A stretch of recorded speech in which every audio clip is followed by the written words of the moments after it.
Okay, I hope we enjoyed dinner, are currently enjoying dinner. Line moved a little bit slower. We're going to go ahead and get started with our panel for tonight. Can we all agree that we need more energy, period? Can we all agree on that? And can we agree that all of that energy should be made in America by good American companies? Yes? Okay. Well, great. So, I mean, you're going to love this panel because you've just, that's the parameters. So tonight we're going to listen to energy leaders who are acting on on those very beliefs. So I want to introduce our panel tonight. We have Roger Martella, who's the Chief Corporate Officer of GE Vernova. We have Matt Loszak, who is the CEO of Aalo Atomics. We have Sarah Hunt, the CEO of the Rainey Center, and Joel Edwards, the co-founder and chief technology officer of Zanskar. And we have Hillary O'Brien, the managing director of ClearPath. And so please welcome them to the stage.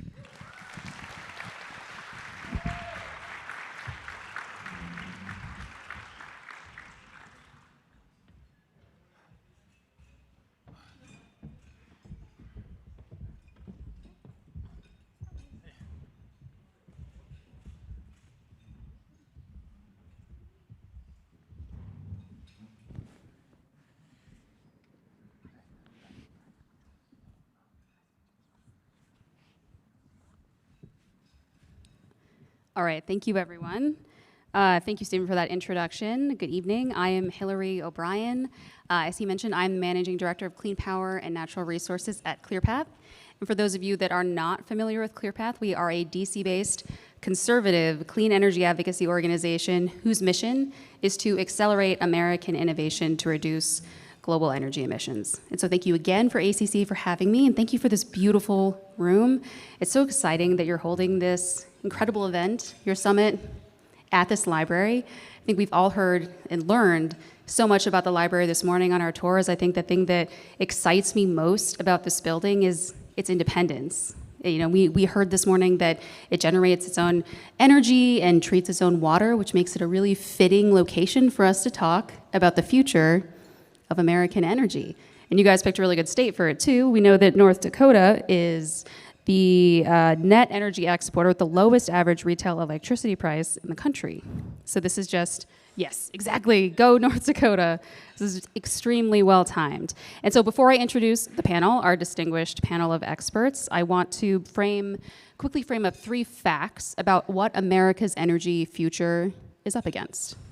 So first, for over a decade, we know that in America, electricity demand for over a decade has been flat, and we know that that is over, and that demand has increased exponentially. We know that it is projected to increase exponentially. We know researchers have projected that by 2030, we will need 20% more energy, and that is roughly 5 million gigawatt hours of electricity, which is crazy. So for context, one nuclear reactor or coal power plant is a gigawatt. That's a lot. That's a lot of energy. Another sort of stunning statistic is we also know that in January, the North American Electric Reliability Corporation, or NERC, so basically the entity that Congress created to keep the lights on in America, has raised its forecast for summer peak demand growth to over the next decade to 224 gigawatts. Yes, and that is 70% higher than the forecast last year, which is also insane. It's the highest growth rate that NERC has seen since it began tracking these things in 1995. But the good news is we are building. They are building. And developers plan to add 86 gigawatts of new capacity this year, which, if built, would be a record for America. So that's a lot of electrons. There's no lack of ambition in America, we know that. But it's mostly things like 90% of this is solar, it's batteries, it's wind, which is incredible, but that's not much firm power. That's the kind you can count on at peak times and the hottest day of the year, the coldest day of the year. So the challenge for America's energy future is not necessarily, can we build? We know we can build. But it's what we can build, how fast we can build it, and can we plug it all in? That's a tough challenge, a great opportunity for us, the arena, if you will, in this room. And that is why I'm so excited that we have this panel of distinguished experts here working on the case, trying to solve this for America, and also with us in the room tonight.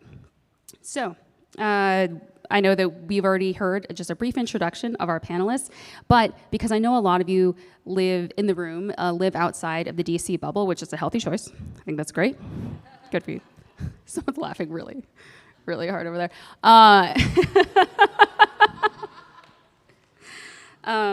So before we get into the policy, I would like to turn to each of our panelists to just give 1 minute, just a brief overview of who you are and what you do and how you're working to solve for America's energy future.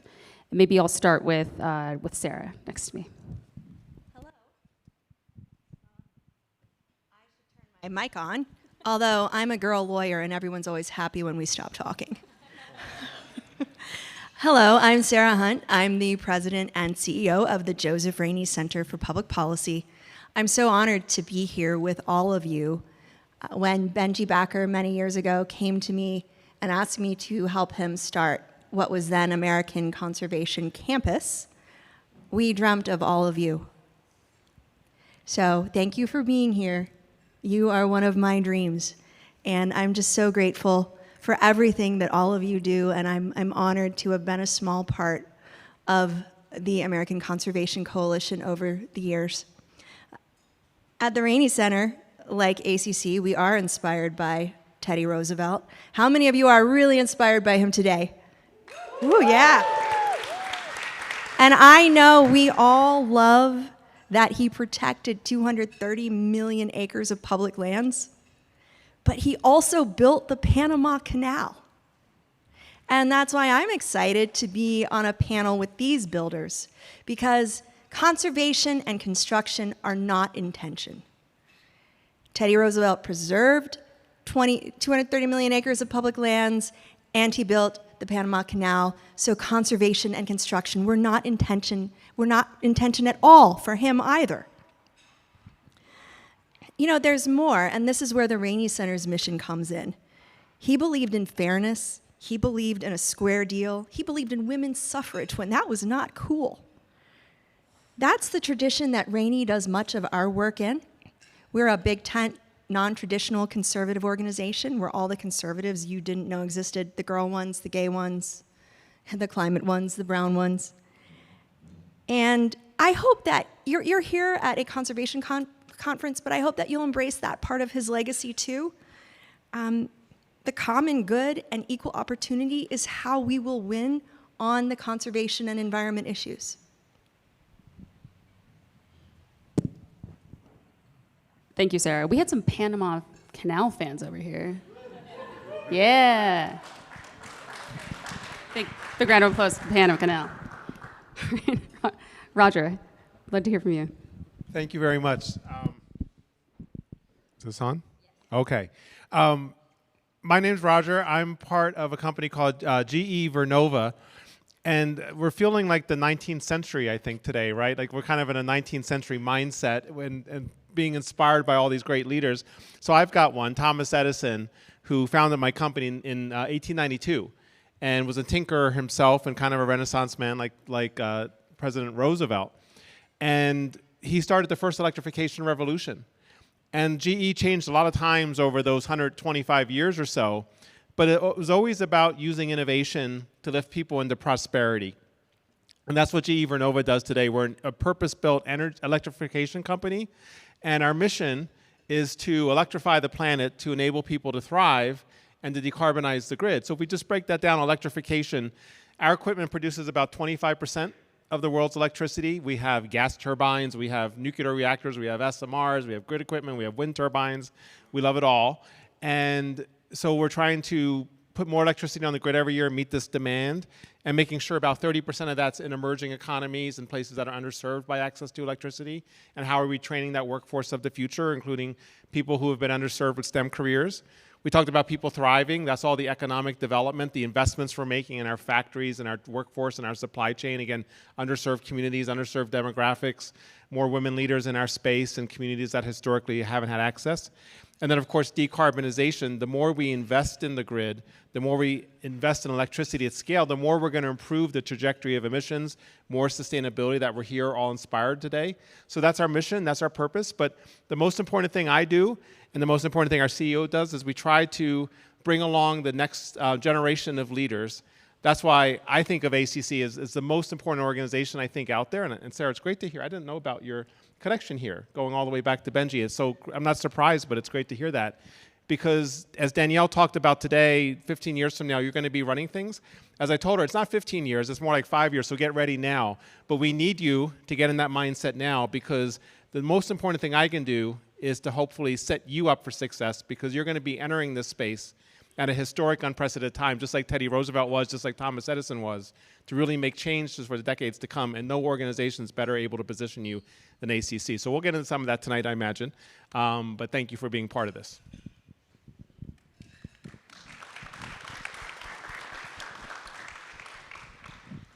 All right. Hello, everyone. My name is Matt Loszak. I'm the co-founder and CEO of a company called Aalo Atomics.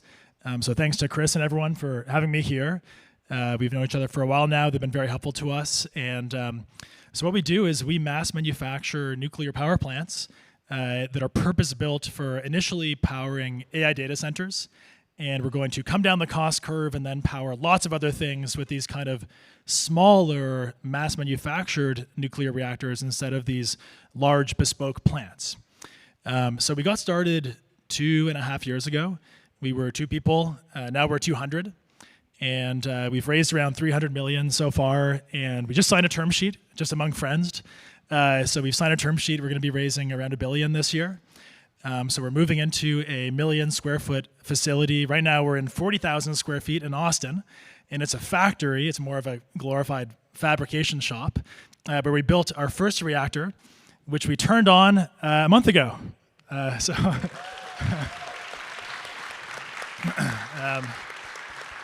Thank you. Yeah, so we were super excited to do this. We were in this thing called the DOE Reactor Pilot Program, and there were 11 companies that were selected to try to turn a reactor on by July 4th. There were 4 that did it, of many different shapes and sizes and types. I'm proud to say we had the largest kind of fuel load that was turned on by July 4th. It has the potential to create 30 megawatts thermal, 10 megawatts electric. It was actually bought from these folks right here, so thank you again. Yeah, so we turned this on, and we actually turned it on at 12:20 a.m. on July 4th. So we cut it pretty close, but we did it. And yeah, so the plan is we're going to expand now in the next month or two into this 1 million square foot facility to actually start to mass produce this hardware. And the whole goal is to, turn nuclear into a product instead of being a project, and really make it mass manufacturable, faster to deploy, more predictable. Because in the West, we kind of got a little bit bad at building these huge, giga construction projects, but we're pretty good at factories. And so that's why we went into Texas, and we've hired a lot of Elon's folks and oil and gas folks, and the grid in Texas really needs what we're doing as well. And so yeah, I think it'll be really fun next decade or two of growth, and excited to keep discussing this on the panel.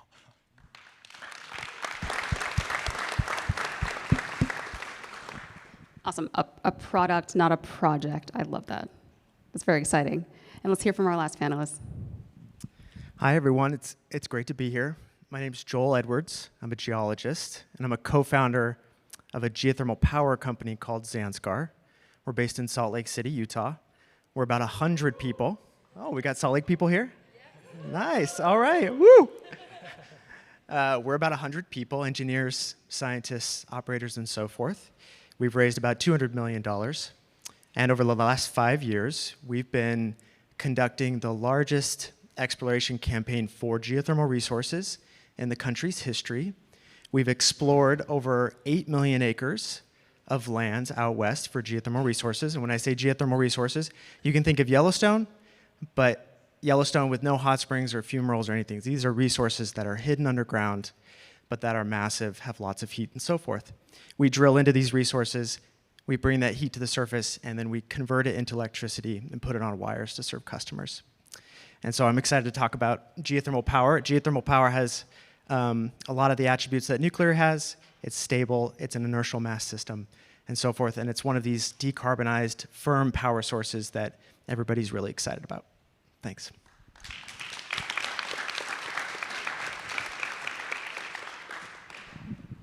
All right, everyone, that was incredible. Let's talk about the technology right now.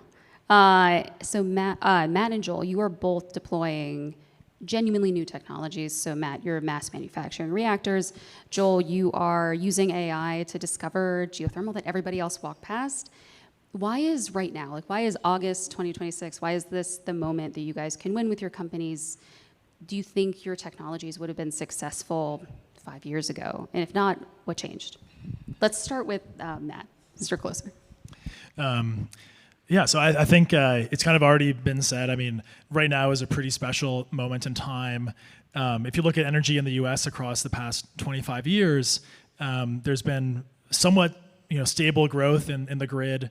Natural gas really took off. Coal was kind of largely turned off, and nuclear has really been in kind of a slumber for basically since 1990, is when those plants stopped going online globally. And so, yeah, I think what's really interesting is if you look at the nature of nuclear plants that were built in the first atomic age, from like 1950 to around 1990, they were all these really large bespoke plants. And what people really don't realize is they were essentially all one-offs, very much custom built for different kind of large utility grids. And what you have now is you have this really unprecedented amount of demand from largely AI data centers, but also things like EV charging and heat pumps and general electrification. And so it's just a massive amount of demand. The stat is in the US alone, in the next 3 or 4 years, there's going to be 100 gigawatts of new generation for data centers coming online. And as was mentioned, that's like creating 100 new cities in like a 3 or 4 year period. So that's pretty crazy. And we kind of expect that to just continue into the 2030s for things like training, inference, and general compute. And so, our plan, we're going to have to start slow because we're still just a startup.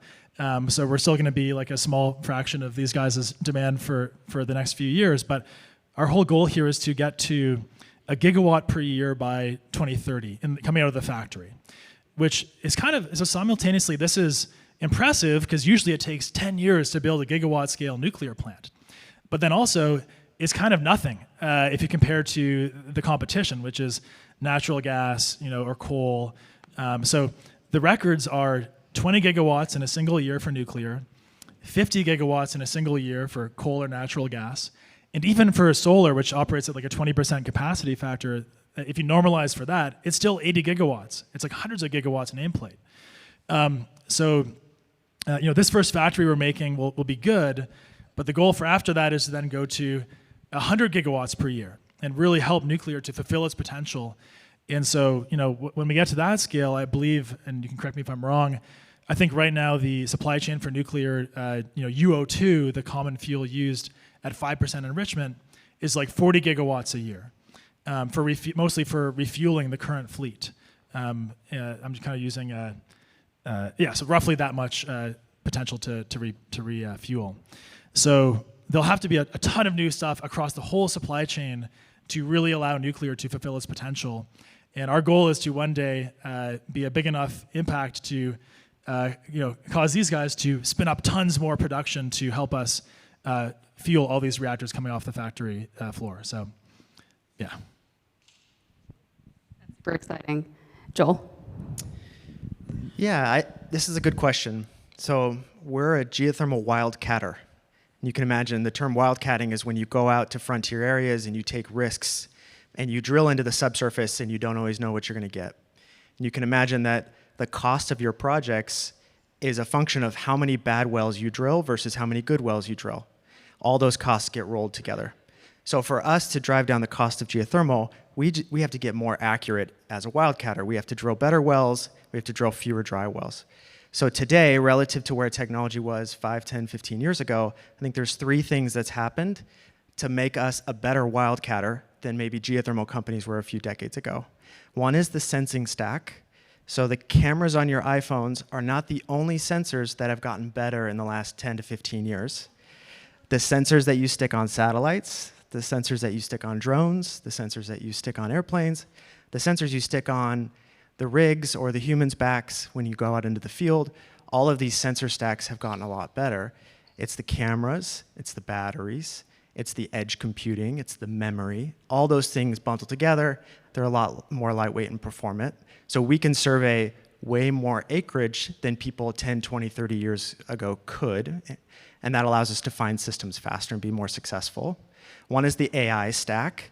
I know for a lot of you in the room, it seems like maybe AI has been around forever, but it has not. The first neural network that outperformed common image classifiers was 2012, AlexNet. The first transformer model was published by Google in 2017, right? The first transformer models in the geosciences was 2020, ChatGPT was 2022. So all this is very recent. This allows us to build models that make predictions for our teams to go out and find geothermal resources way faster. So I think you're a software engineer by background. If you're a scientist like me, when you want to, engineering physics, sorry. If you want to deploy things, you used to have to work with software engineers. Now you can work with ChatGPT. You can deploy code much faster. So there's that piece. And then the third is the drilling stack. So the oil and gas piece went through a shale revolution in the last 15, 20 years, and they figured out how to directionally drill wells to hit targets miles away in the subsurface. They could not do that before 15, 20 years ago. That drilling stack, it's called a directional drilling stack, that applies to geothermal too. So we can pick a location in the subsurface a mile or two away from where we're drilling at the surface, and we can get to it much faster and much cheaper. So I think the combination of those 3 things makes what we're doing today possible. Fantastic. No big cheers for the shale revolution? Yeah. Great. Well, thank you both. That was incredibly informative. Roger, as Matt was alluding to, you at GE Vernova are the one that's really integrating all of this at scale, building the turbines, building the grid equipment that these folks will eventually plug into. What excites you most about new American companies like Aalo Atomics and Zanskar? And what, on the other side, are some hard limits when it comes to deploying new technologies that you've seen?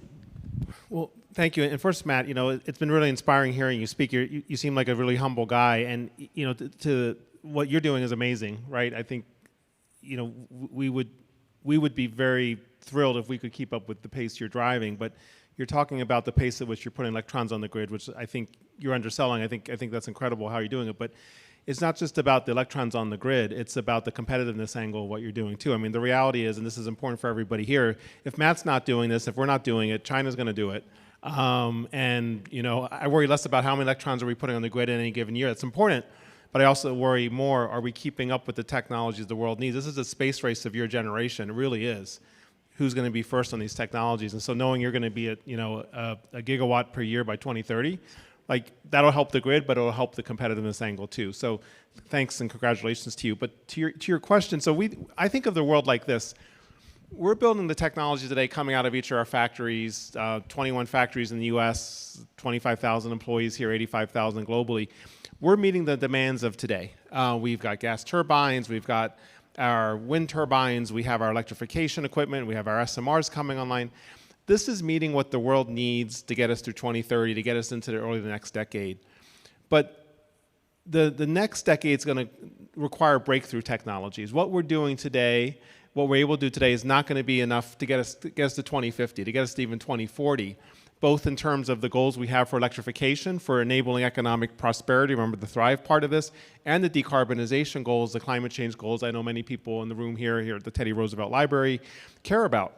And so that's where the breakthrough technologies comes in, small modular nuclear reactors, carbon capture sequestration, hydrogen as a fuel, geothermal, another really critical technology, direct air capture. And so the role that we see, yes, we're a large company, we're making the technology the world needs, but that's for this decade, but we also have to be inventing ourselves for the next decade too. And so we're partnering with companies like Matt's. He talked about us providing the fuel, geothermal, hydrogen, all these things, so that we can be thinking for both at the same time. And what's great about different scale companies and academic institutions is everybody has the role to play in that ecosystem. We may not be the best at, like, even though we have great labs, kind of coming up with these startup concepts, but we can really take them, industrialize them, commercialize them, develop them at scale. So there's a role to play for everyone in this chain here. So, you know, I would really encourage you to think about what's exciting to you. Do you want to kind of like be part of that continuous improvement for this decade, make things a little better, make us more productive? Do you want to be inventing the technologies that are going to serve us in the next decade? Do you want to play a role in connecting the dots between a startup and an incumbent like ourselves to commercialize that, put that at scale? And that's what's so exciting about this. I mean, all the speakers here have already hit on it. In my career, and I think I'm probably the oldest person in this room, that's a first for me, but that's okay. It was an honor to be here.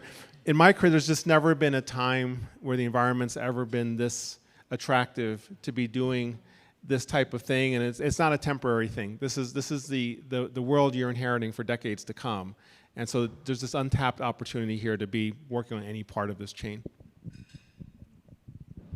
That's incredible, Roger. Oh, and pop in really quickly on that. I was going to turn to you next. I'm really glad that Roger brought up the importance of electricity generation. It's not necessarily popular to talk about, but we are in an AI arms race with the Chinese Communist Party. And either they are going to win and their values will win, or the United States and the values of Western civilization are going to win. And AI is fundamentally about compute, which is about energy. We are in an electricity war for human freedom. So everything that you are doing and thinking about, it's not just about the values of conservation and clean air and clean water. It is about the values of Western civilization, because that's what's at stake in our tech sector now. And Roger, I recently wrote a paper on this, and unfortunately, I'm here to tell you that China is building at 10x what we are in generation capacity every year. And we need to fix that very quickly. Applause, sir. A mic drop. Yes. I'll be leaving now. Well, you can't, because this is a perfect segue to the question I had for you, which, so in order to do what you just described so wonderfully, which is to win, we need a workforce. And so I know often in a lot of these conversations we talk about demand, we talk about electrons, but oftentimes people don't talk about, you know, who has to weld the pipe, pour the pad, and all these different things. So Sarah, you spend a lot of time thinking about how to build durable political majorities on these things. How do you think about this challenge, and how, maybe from a conservative perspective, do you think about how to communicate to the workforce of the future the opportunity here, when perhaps what they've heard all their lives is that they need to go to a 4-year college? We spent 30 years telling young people that a degree was the way up. And now, where are we? We lack the workforce to build the grid that runs the degree economy and that will win the electricity war for human freedom. You know, sometimes people like to talk about green jobs. That's a failed framing. It loses at the ballot box. It just doesn't really work out the way that we hope that it will. So we need to make it about ownership and about service. A journeyman card and a truck is a small business at 26 with no debt. And not only that, you are a warrior on the front lines of the electricity war for human freedom, of helping preserve the values of our society, the very ones that Teddy Roosevelt fought for, not just conservation, but equality and freedom and that Bull Moose Square deal for everyone. You know, I think the bottleneck for these lovely gentlemen and what they are doing isn't reactors or turbines. Roger is happy to provide as many as possible and is building as quickly to provide as many as he can. But they all need linemen and welders and high voltage electricians. We can't import that. We can't automate that. And none of this works without it. I think from a conservative perspective, you know, making it about ownership, making it about the values of Western civilization, and asking to fund the trades at parity with higher education. You know, state-led certification reciprocity, so that the Idaho lineman can also be a lineman in Ohio without taking a bunch of tests and spending all the money that that requires. We also need to start treating apprenticeship in these trades as a path forward to, again, ownership, a better life, and honored national service instead of as some sort of consolation prize because, you got a too low score on your SAT.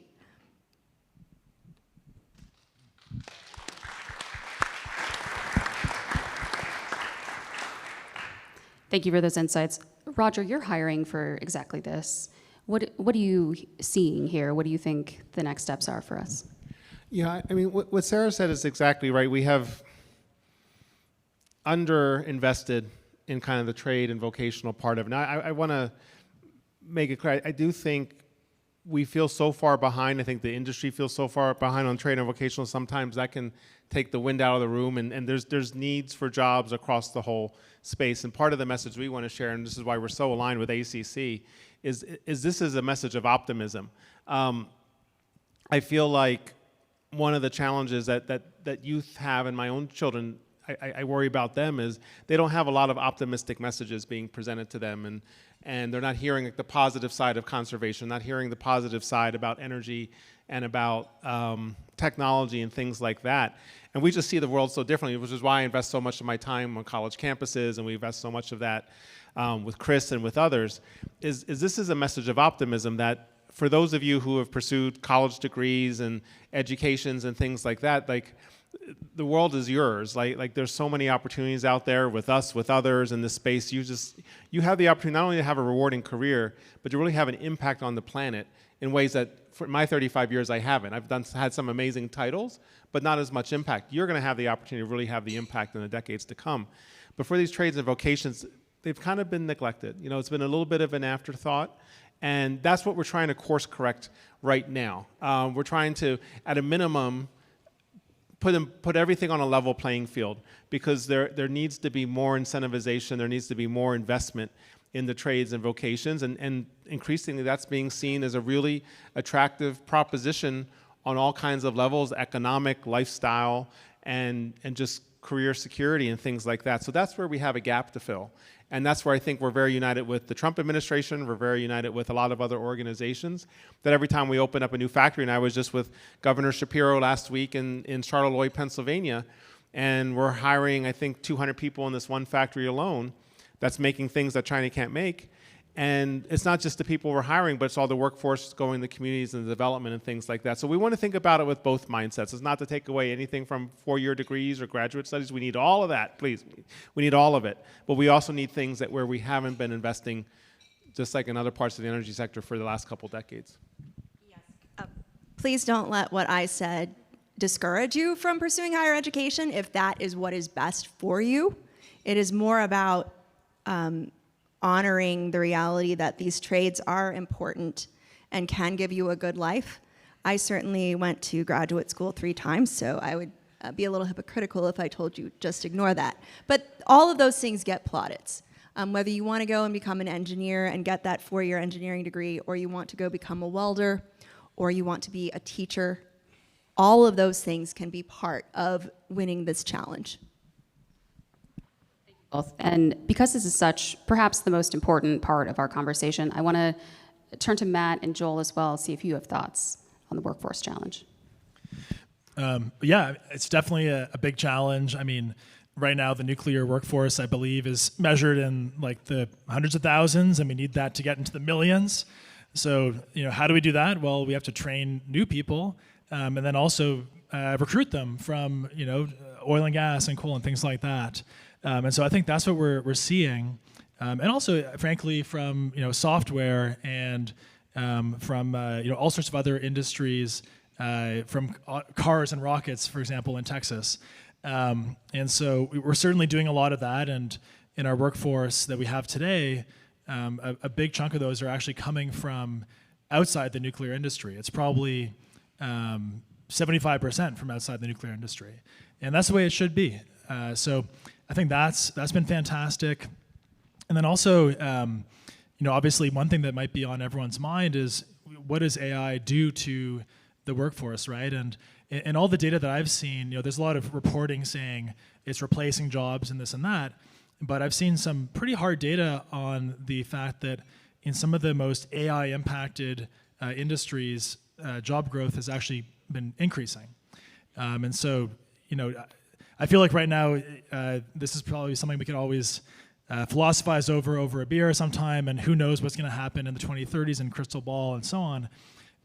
But it seems like in the short term, there is certainly a huge growth in jobs around all this boom, right, in terms of the factories and, like was already said, the welders and everything like that. And even the knowledge work, right, is the job growth is happening there as well. And so we'll see where all this leads. I mean, maybe one day we'll all have universal high income and be on a beach doing whatever we want to do if money were no object. Maybe that's where this all goes. But for now, I think it's creating a huge amount of new jobs, and then that is a good thing. So. Mm-hmm. And maybe just briefly, I'm not a politics. All of you here know more about politics than I do, or macroeconomics or these things. I'm just a geologist.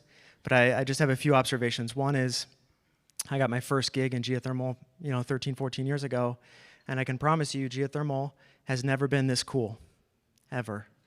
I checked this recently. We're 100 people at Zanskar. We've had over 15,000 people apply to be at Zanskar. We have never been this cool. I think that probably applies to energy as a whole. So there's a tremendous interest from top-tier early career talent in this space that we've never had.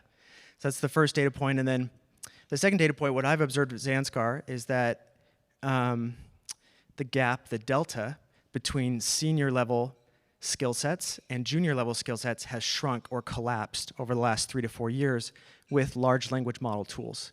So I've seen these early career folks show up at Zanskar and learn much quicker with these LLMs, and maybe they, within 2, 3, 4 years, are at the skill set that it would have taken somebody 10 years or 12 years to get at, 10, 15 years ago. So if we are behind on a macro global scale to China, whatever those data mean, I don't know, but we might have a shortcut. If we're playing video games, we might have a cheat code here. We're cool, like we've never been cool, and we have large language models to help us come up the learning curve faster than ever. And Joel, I've got to say, as a geologist myself, geologists have always been cool. It's here for geologists. Yeah. I collect rocks, so I think geologists are great. You're a geologist. Amateur geologist. Yeah. All right. Well, You're laughing. I have 2 pieces of trinitite. Anyone know what that is? All right. Well, we'll move to a sort of a speed round. I want to hear from all of you very quickly. What is the highest leverage single fix, either at the state or federal level, to secure America's energy future? And you can't say comprehensive federal permitting reform, because I just said that. Who wants to go first? So right now, if we keep going on the path we're going with nuclear, we would run out of U-235 in like 100 or 200 years. It's inevitable that we will have to switch to fast spectrum breeder reactors, which we are going to get into, and that allows you to use thorium and uranium-238. That extends the usable lifespan of nuclear fuel on Earth to 4 billion years. So talking about sustainability, that's pretty good. That's around when the sun might engulf the Earth. So hopefully we've left by then. But anyway, yeah, I think that's inevitable, and that's like in the next 100 years probably we'll do that. And our company Aalo is trying to usher that future in sooner than later. Hard to follow that one. Easy to follow and understand. Thank you for explaining.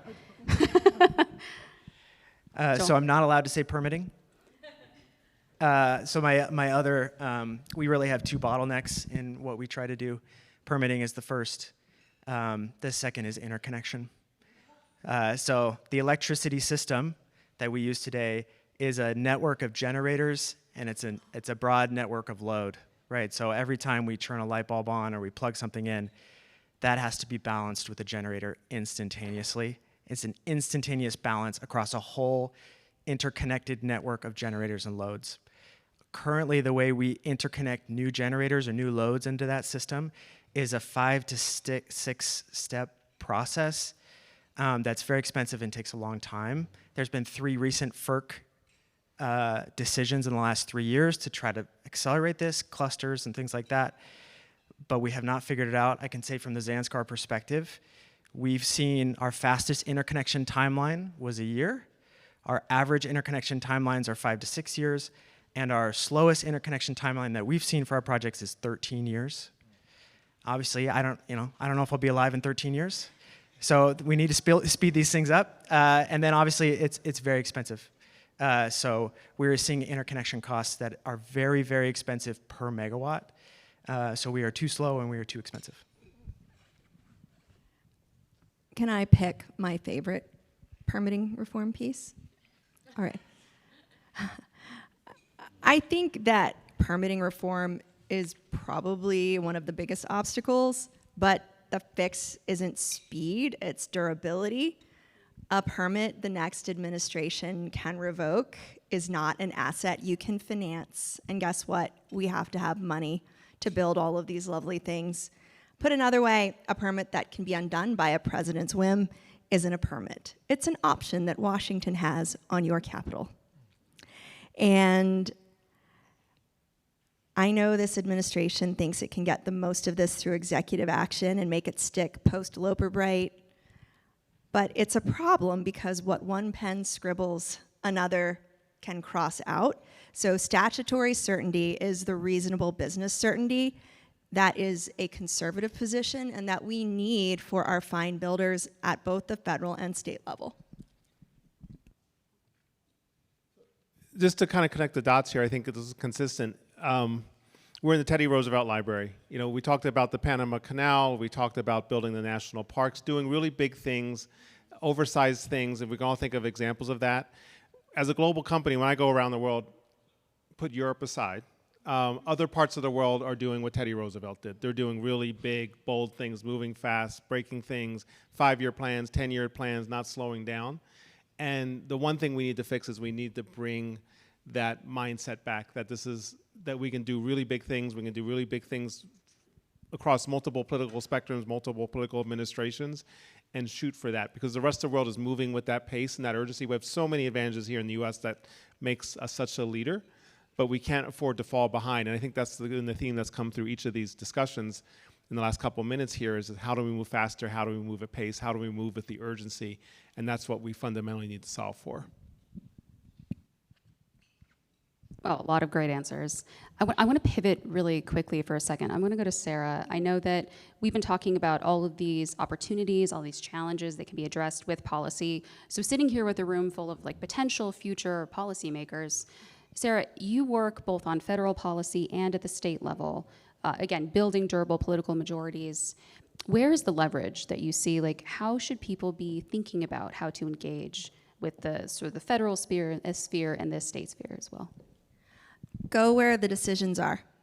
And guess what? Most of them aren't at the federal level. You might have been told that the policy ladder runs through a Hill internship. It does not.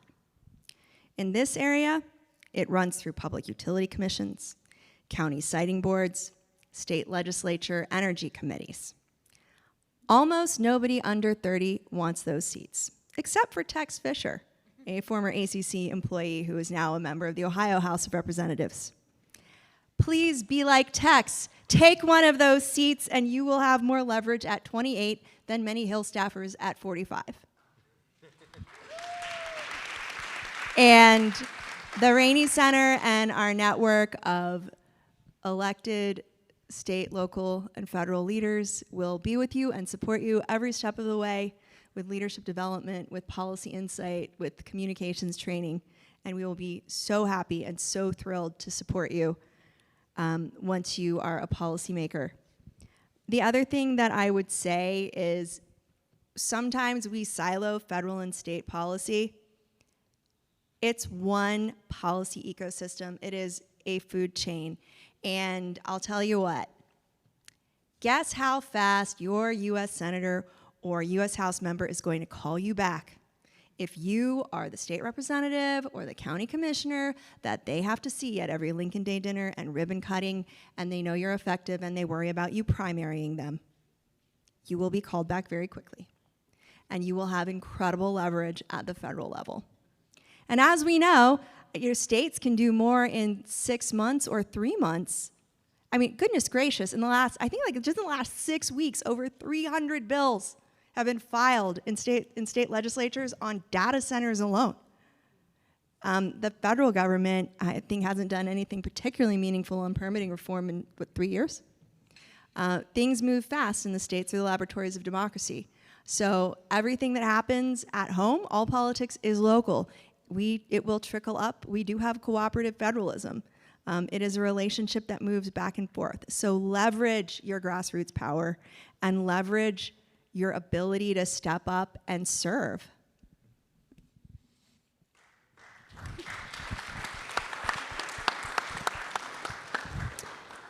States are the laboratories of democracy. I love that. I did not make that up. It's what? Okay, Roger, which justice was it? Was it, you know which one. You're so smart. Help me. Warren? I don't practice law anymore. That's all gone outside I my don't head. either, but we It's went left to my law head. school. Roger knows. Roger definitely knows. I know it was a famous jurist. Yes. It wasn't your average Supreme Court justice. It No, was it an was elevated Supreme Court It was justice. it was a fancy one.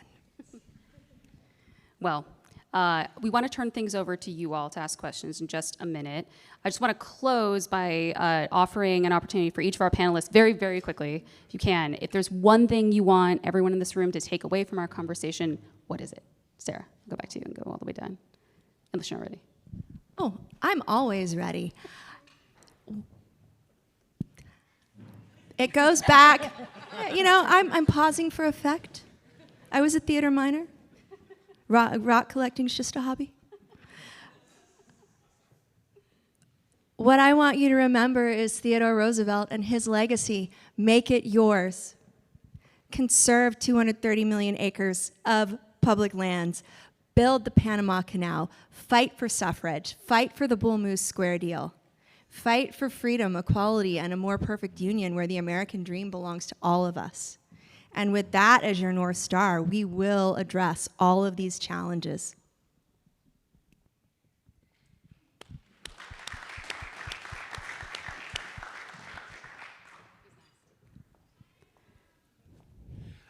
I'll pick up on Sarah's comment. I'm going to just say optimism.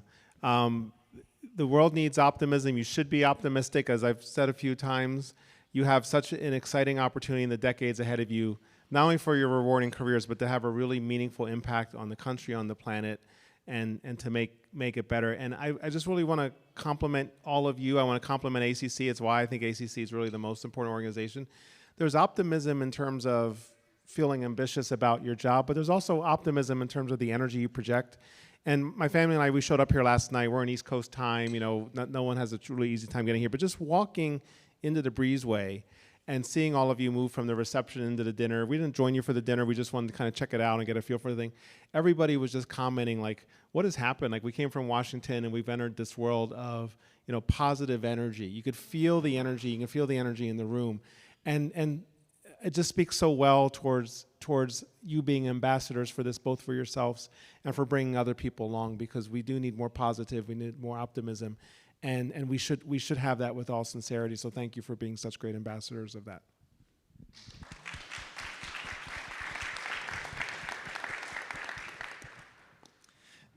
I would second that, and I would just say the question was, what should you all remember? And so I'd say, when you all become policymakers, remember nuclear, fight for the underdog.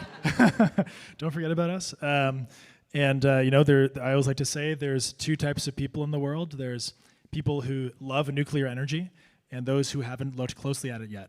So help spread the word. Yeah.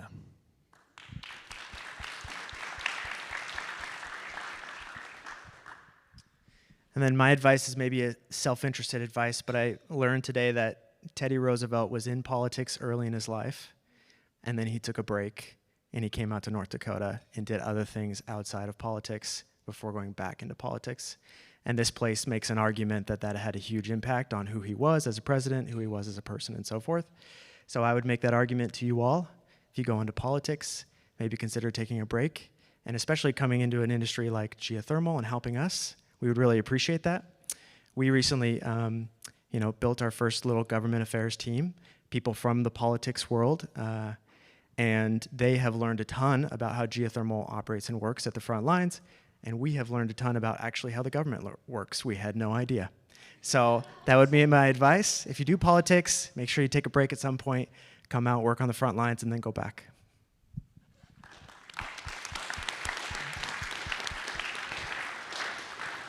Right. Well, thank you all. I think we have time for about 3 questions. This is your panel now, so just 2 rules. It has to end in a question mark, and you have to say who it's for. Who would like to go first?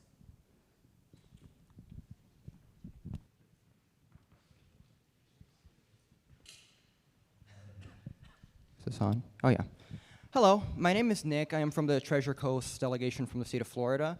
And an important thing about the Treasure Coast is that we actually have a nuclear power plant. It's called the St. Lucie Power Plant. It's in Martin County, Johnson Beach. And I just wanted to touch a little bit on the policy side.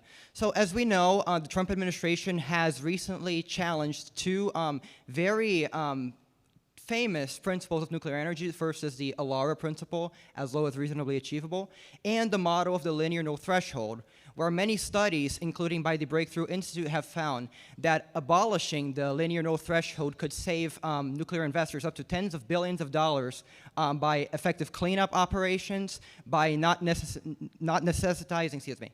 needing to spend much more on manpower because the yearly cap has been met, but also that the same studies have found that a yearly dose of around 100 millisieverts does not actually damage the body. So my question for you guys would be, suppose that the Trump administration and Congress actually managed to overturn both ALARA and the linear threshold. How would that affect the future of nuclear, specifically when it comes to investing on construction of SMRs and advanced nuclear reactors?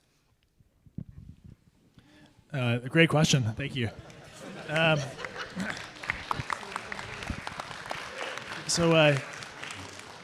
think it's definitely a controversial subject, right? Because people are afraid of nuclear as it is, and it sounds like a crackpot idea to loosen regulations for nuclear. If you look at the data on this, there is some room to increase the thresholds slightly without any measurable impact on human health. Right now, the limits are something like 40 times lower than the threshold of where there's any measurable impact on human health whatsoever, even in the slightest sense. So there's certainly some room to play there. Other examples would be there's radiation all around us right now. It's coming from space. It's coming from the Earth. Correct me if I'm wrong, but half of geothermal is a form of nuclear energy through radioisotope decay. Nuclear radiation is everywhere, and there are some beaches in Brazil that are more radioactive than around Fukushima was after Fukushima. So there's lots of misperceptions, and I think the general thing people should understand is, nuclear is not uniquely dangerous. Like if you drink a gallon of gasoline, you will also not be doing too well, right? So there's lots of different ways to damage yourself. It's not like there's something, obviously, when it's in a weapon form, that is uniquely powerful. But the whole point is when it's in an energy source, it's a different thing. It's like a stick of incense versus a stick of TNT. It's a different product, a different design. And the amount of evil that was done with the weapons, that equal amount of good could be done with the energy source, right? So anyway, your question though was more about if the limits were increased, what impact would that have on the economics? And that's a really good question. Unfortunately, I feel like the main way to find that out is to try it. There's certainly some things that we could, lots of examples of cases where lots of money was spent on things that probably shouldn't have spent because the limits were so strict. However, in general, you're still going to have it's still going to be probably even if it was raised, held to a stricter standard even than aviation, things like that, for example, that you're not going to see it get totally, loosened up. The last thing I'd say there is one good example I can give you is a big factor in the levelized cost of electricity for nuclear is staffing. And in the early days of Aalo, we went and we visited a gigawatt nuclear plant, and we also went and visited a gigawatt natural gas plant.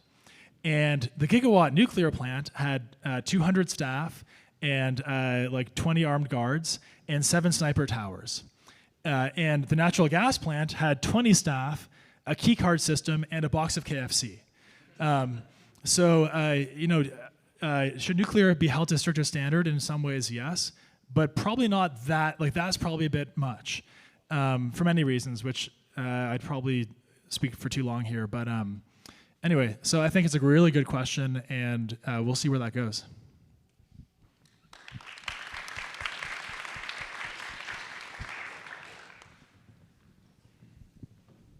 Hello, Luke Strominger here from Fort Myers, Florida. I appreciated you all speaking about the trades and apprenticeships. I actually work for a school district down in Florida, and CTE has been an active discussion we've been having. So I just wanted to follow up to see if there are any career pathways or skills you think may be worth exploring at the high school level that are relevant to the energy industry to help maybe incentivize students or get them prepared for future careers.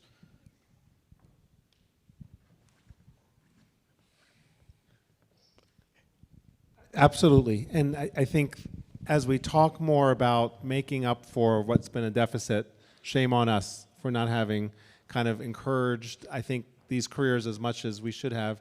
Let's be honest, like the US was moving towards a more service economy when it comes to policies.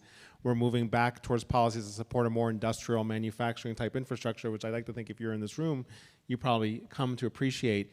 High school is the place to begin. And so as I mentioned, as part of our workforce training is we're going to underserved communities that have historically been underrepresented by messages of having careers in this space. We're investing just as much in high schools as we are in other institutions to feed into those vocational training opportunities. And so if you're a teacher there or part of that system, I'd just love to hear from you and see how we can learn more about that. There's insatiable demand here and limited supply. And whether it's GE Vernova or one of us or the Department of Energy or the Department of Commerce, some other organization, we can make the connections to find those pipelines for you. So we would love to follow up on that. Thank you. For one more question.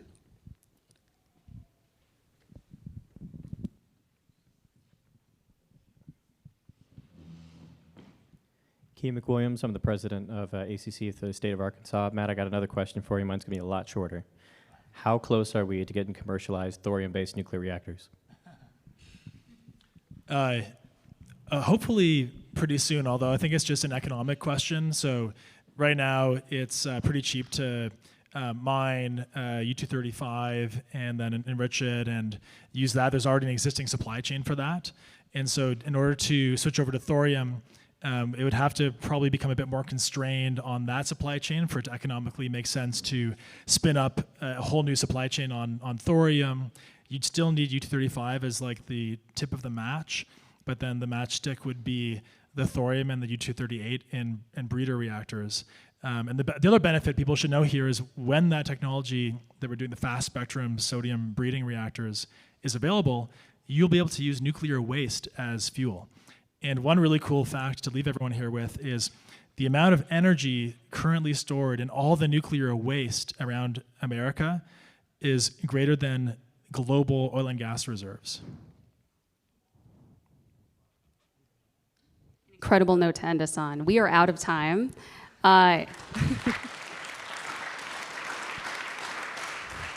right. Well, thank you so much to ACC, and thank you, all of you, for spending time with us this evening. I think what we can all take away from this, and all agree on, is that America's energy future, which is what we've been talking about tonight, it really depends on all of you in this room. So thank you for your time. And let's give our panelists a big round of applause.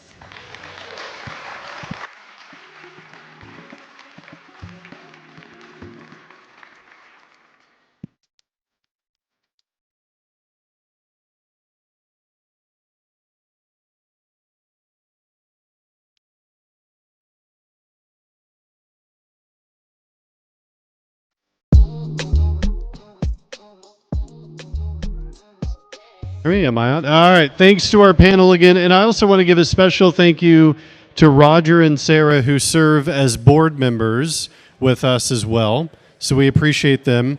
I had a lot of takeaways, but I think it's pretty clear that it's just a really exciting time in energy. And if you're interested in energy, it's time to do something and act on that. Okay. So you're free for the rest of the night. We hope that you explore the town have some fun, maybe catch up on sleep if you're tired. Tomorrow, the theme is MABA, Make America Beautiful Again. And so we're going to be talking about, yes, trademark pending. So we're going to be talking about national parks, hunting and conservation, regenerative agriculture, technology and stewardship, and science frontiers. And so make sure that you are checking the texts that are going out for more details. But we'll see you bright and early tomorrow. Well, actually, you have adventures in the morning. We'll see you midday in the auditorium across the way. The auditorium is where we're going to have those sessions. We'll see you then. Have a good night.